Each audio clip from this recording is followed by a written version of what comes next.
Voilà, premier sujet, diversité et inclusion vers de nouvelles normes. La diversité et l'inclusion, on va en parler, sont plus que jamais au cœur des préoccupations, évidemment des directions des ressources humaines.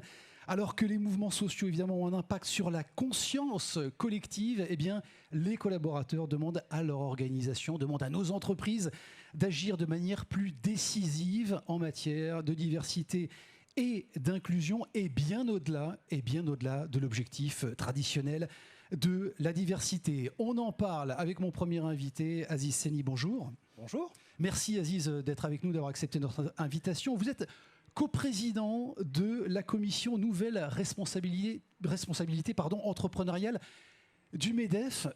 Qu'est-ce que ça veut dire, nouvelle responsabilité entrepreneuriale au MEDEF, Aziz ? Écoutez, l'évolution des entreprises, l'évolution de la société fait qu'on demande de plus en plus de choses. De plus en plus de choses aussi s'imposent à nos sociétés, à nos entreprises. Et donc, l'idée de cette commission, c'est un laboratoire sur des sujets un peu en prospective.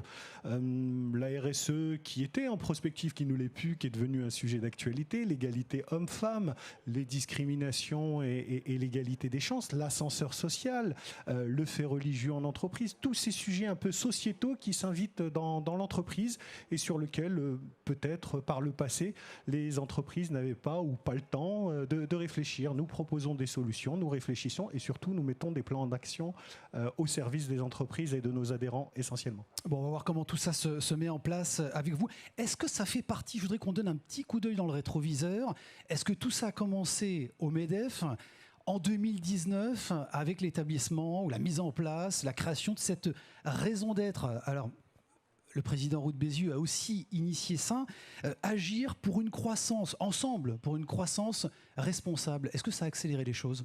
Je crois que Geoffroy Roux de Bézieux a pris conscience très rapidement et depuis longtemps qu'on ne peut plus avancer. L'entreprise 2.0 s'invite aujourd'hui à travers le monde, qu'on ne peut plus être à la traîne, que les marchés, et quand je dis les marchés, ce sont les clients, sont demandeurs de plus de sens. On peut parler de l'alimentation bio, on peut parler de réflexion de la part d'une partie de la jeunesse, on peut parler aussi de certains sujets outre-Atlantique qui viennent s'imposer et sur lesquels il faut quand même réfléchir. Donc oui, la croissance, mais la croissance réfléchie, la croissance responsable et puis la croissance partagée. On peut par exemple parler de la participation salariale qui a été fortement promue depuis l'arrivée de Geoffroy Roux de Bézieux. Tous ces sujets-là, oui, sont, je crois, très modernes. On est sur quel niveau de maturité là, de l'engagement de nos entreprises? Alors, je parle en France. Vous évoquiez l'influence, évidemment, des États-Unis, sociétalement. Du côté de nos acteurs économiques en France, est-ce qu'il y a de vrais niveaux de maturité et d'engagement? On est encore sur des balbutiements, tout ça est embryonnaire. Non, je crois que l'époque de ce que certains appelaient le greenwashing est passée. Je crois aujourd'hui que... Ou social washing. Ou social washing est un petit peu dépassé ce temps-là. Aujourd'hui, on a des vrais sujets de transition écologique, on a de vrais sujets sur la qualité de vie au travail, on a de vrais sujets sur l'intégration des personnes à mobilité réduite, des personnes handicapées. On a effectivement aussi, il n'aura échappé à personne, des lois qui sont passées sur l'égalité homme-femme, sur la présence des femmes dans les conseils d'administration. Donc non, il y a des choses qui bougent et du concret qui se passe dans les grandes entreprises, mais aussi dans les petites, n'oublions pas les TPE et les PME. Alors c'est justement ce que j'allais dire, est-ce qu'il y a des niveaux de maturité différents en fonction de la taille? Quand on est un grand groupe, quand on est plus structuré, est-ce qu'on peut investir plus facilement sur ces sujets-là? Bien évidemment, plus on est grand, plus on a des moyens, plus on a des lignes budgétaires, plus on a de structures. Les PME font des efforts, elles suivent aussi parce qu'elles y sont contraintes d'une manière ou d'une autre par les donneurs d'ordre, par ceux qui passent des commandes, par les directeurs d'achat et les processus d'achat. Mais effectivement, on dit que l'exemple vient d'en haut, et bien là, l'exemple vient des gros. Aziz Seni, au niveau justement de ces changements qui commencent d'abord par des changements culturels, est-ce que c'est top-down, ça vient des managers, c'est très incarné, ou plutôt bottom-up, avec les collaborateurs qui vont pousser ces mutations par le bas? Mais je crois que c'est la rencontre des deux. Je crois qu'il y a des managers qui aujourd'hui ont pris conscience de l'évolution de la société, sont à l'écoute de leur marché, des besoins de leurs clients, mais il y a aussi des collaborateurs qui ont de plus en plus envie, et surtout on le voit à travers les classes d'âge, d'une qualité de vie au travail qui est un petit peu différente de celle de leurs aînés. Donc les managers écoutent à la fois, et c'est bien leur travail, le marché, et écoutent aussi leurs équipes sur leurs besoins, sur leurs attentes, pour pouvoir accélérer la double performance, c'est-à-dire la performance économique légitime de toute entreprise et la performance sociale qui est aujourd'hui très suivie, même par les actionnaires les plus financiers, disions-nous, à une époque. Alors là, c'est évidemment intéressant ce que vous nous dites, parce que vous conciliez, et ça peut évidemment marcher que comme ça, performance sociale et performance économique de nos organisations. On va revenir sur cette équation. En quoi l'inclusion économique d'ailleurs des talents, de la diversité est un enjeu ou un cercle vertueux pour nos entreprises? C'est quoi d'ailleurs les enjeux concrètement aujourd'hui? Les enjeux, d'abord, redéfinissons la diversité, parce que souvent on a la tendance à aller sur le côté ethnique des choses, religieux parfois. C'est une réduction ça? Oui, c'est une réduction. Bien évidemment, dans les critères de diversité, il y a ce côté-là, mais il n'y a pas que ça. La diversité, c'est aussi 25 critères parmi lesquels le code postal, le genre, le handicap, etc., etc.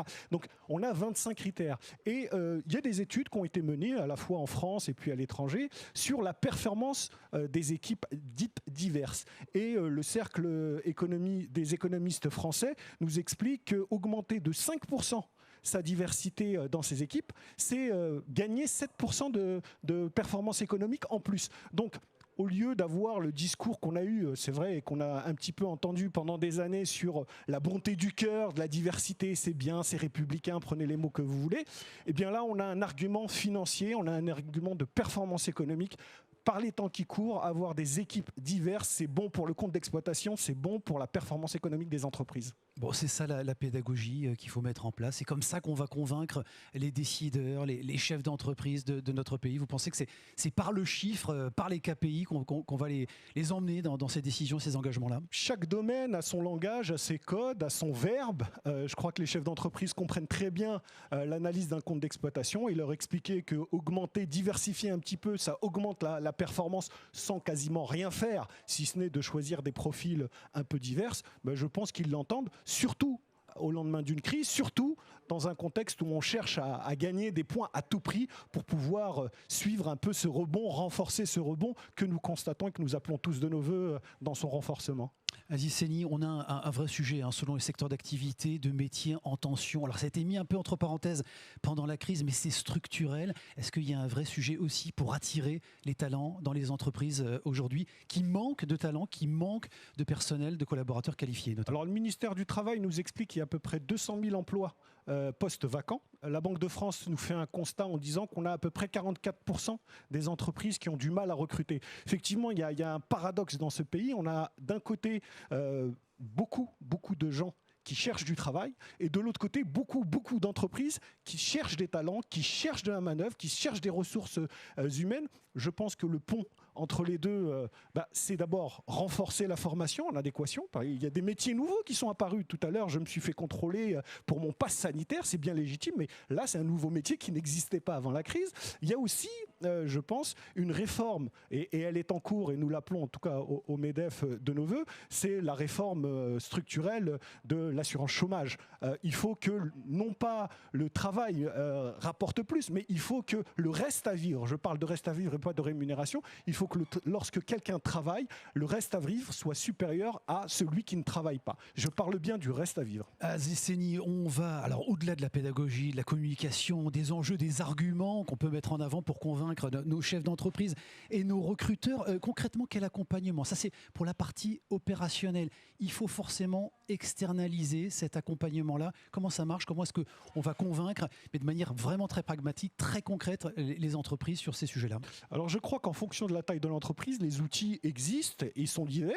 Les grandes entreprises et les DRH peuvent se faire accompagner effectivement à l'extérieur. Les DRH d'abord eux-mêmes peuvent se former à ce sujet de la diversité et les formations existent et elles sont nombreuses, je ne vais pas les lister ici. Concernant les plus petites entreprises, il existe sur les territoires, d'ailleurs les MEDEF territoriaux sont très en lien avec elles, des associations spécialisées dans le recrutement ou le pré-recrutement de profils liés à la diversité sur les 25 critères dont je parlais tout à l'heure et qui peuvent être en assistance RH de toutes ces petites entreprises, de toutes ces moyennes entreprises, de toutes ces ETI pour pouvoir diversifier leurs équipes. Les outils existent, il faut que chacun fasse un pas et je crois que aussi ces associations qui sont installées dans les territoires soient formées à discuter avec les entreprises. Elles ne le sont pas toujours. Peut-être que là, il y a aussi un axe de travail pour nous, MEDEF, à aider ces associations à mieux travailler avec les entreprises et à mieux proposer, à structurer leur offre un peu plus commercial et un peu moins associatif. Bon, un sujet évidemment culture et dialogue pour que ça fonctionne bien, langage à mettre en place entre ces acteurs.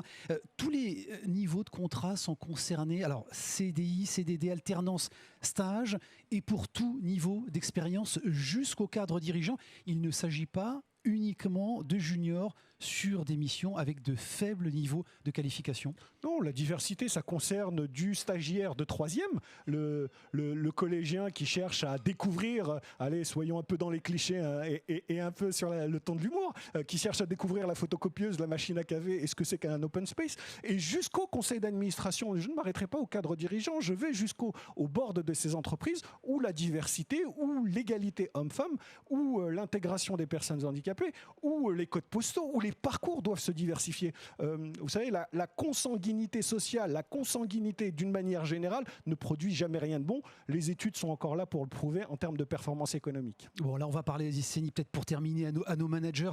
Gérer des équipes issues de la diversité dans une dynamique d'inclusion, ça prend du temps et c'est coûteux.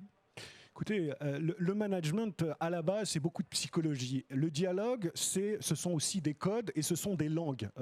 Donc, il faut les apprendre, ces langues. On ne gère pas une équipe diverse comme on gère une équipe, j'ai envie de dire, monochrome, tout ce que vous voulez. Donc, effectivement, les managers doivent être formés au management de la diversité. C'est une vraie compétence. Il y a des formations pour ça. Et j'invite toutes les entreprises à envoyer leurs managers sur des formations de ce type parce que c'est vraiment quelque chose d'intéressant et un investissement avec un retour sur investissement très, très intéressant à long terme, à moyen terme aussi. Bon, une dernière question quand même à Isseni, parce qu'on profite de votre présence pour parler de ces sujets-là. On a évoqué l'effet crise, l'effet Covid. Difficile d'en faire le déni ou l'impasse. C'est quoi? C'est un effet d'opportunité, d'accélération sur ces sujets ou au contraire le bouton pause sur lequel on a appuyé sur ces sujets parce que les entreprises étaient mobilisées par évidemment gérer la tempête, la trésorerie, le cash, le carnet de commandes?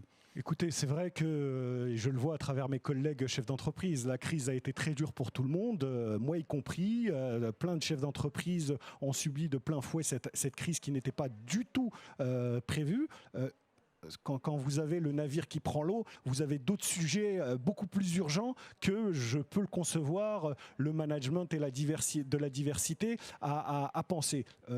Je crois que cette crise est aussi une opportunité pour rebondir et pour aller sur ces sujets-là. Les entreprises qui sont aujourd'hui en sortie de crise cherchent de la croissance, cherchent de la performance économique. Et encore une fois, quand on prend les études et qu'on s'aperçoit que les équipes diverses sont plus performantes, moi je crois que là, il y a véritablement un investissement intéressant à mener pour pouvoir rebondir et pour aller chercher les points de croissance qu'il faut en sortie de crise. On va avoir beaucoup de mal à aller chercher cette croissance. On est sur 5-6% de croissance. On n'a pas encore totalement récupéré tout ce qu'on a perdu. Donc il faut aller chercher dans son compte d'exploitation le point par point. Et puis là, sur la ligne RH, il y en a une. Avec des effets d'opportunité. Merci, on l'a bien compris sur ces sujets-là. Merci Aziz Sseni, coprésident de la commission Nouvelles Responsabilités Entrepreneuriales du MEDEF.